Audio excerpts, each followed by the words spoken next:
उम्मीद है कि पिछली वीडियो हमारी आपको पसंद आई होगी। आज हम एक नए वीडियो के साथ फिर हाजिर हैं और आज हम डिस्कस करते हैं कि कंप्लेन और एफआईआर के केस क्या एक साथ चल सकते हैं, या कंप्लेन चलेगा या एफआईआर चलेगी, या दोनों एक साथ साथ पैरेलल प्रोसीडिंग चल सकती है। तो जिस केस में एफआईआर दर्ज हो गई है, यानी वही वादी मुकदमा क्या कंप्लेन भी फाइल कर सकता है, या जो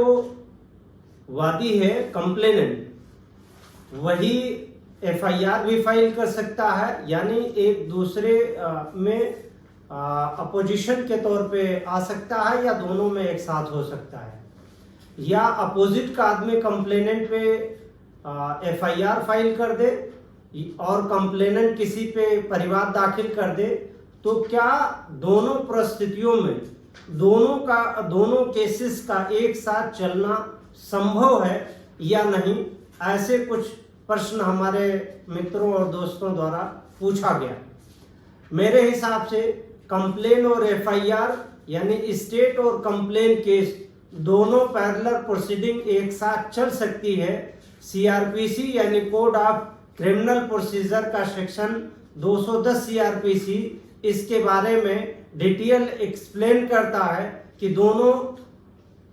कंप्लेन और एफआईआर दोनों एक साथ साथ की प्रोसीडिंग चल सकती है। इसमें कोई दिक्कत की बात नहीं है और ना ही कोई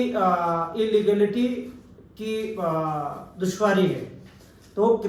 कंप्लेन केस और एफआईआर केस दोनों एक साथ चल सकता है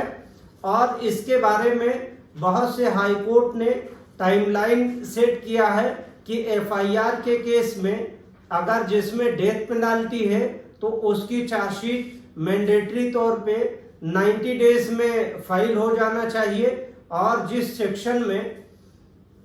10 साल या 10 साल से कम की सजा है तो ऐसे मामलों में 60 दिन के अंदर चार्जशीट का फाइल हो जाना मैंडेट करता है। उसी संबंध में मद्रास हाई कोर्ट का एक ऐसा जजमेंट है जिसपे कंप्लेन के बारे में कहा है कि अगर 10 साल तक की पनिशमेंट की धाराएं कंप्लेन में हैं तो उसको 60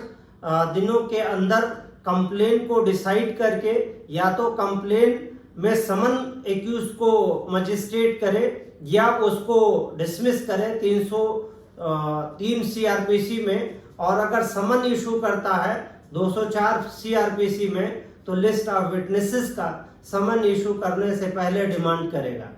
और ऐसे ही एफआईआर के केस में जिसमें 7 साल या 10 साल तक का पनिशमेंट है, जिन धाराओं में उन धाराओं में 60 दिन के अंदर विवेचना को कंप्लीट किए जाने का प्रावधान है। अगर इन दिनों में चार्जशीट फाइल नहीं होती है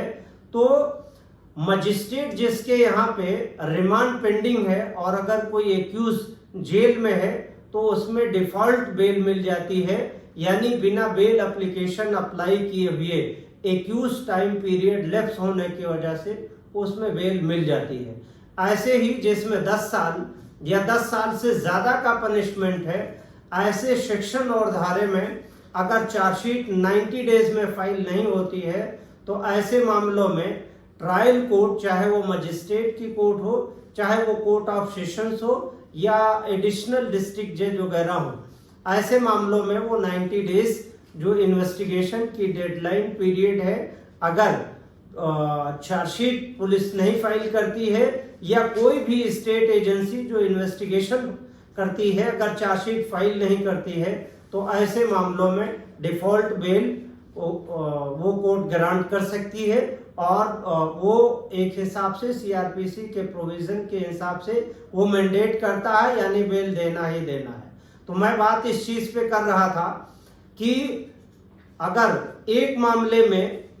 एफआईआर दर्ज है और उसी मामले में कंप्लेन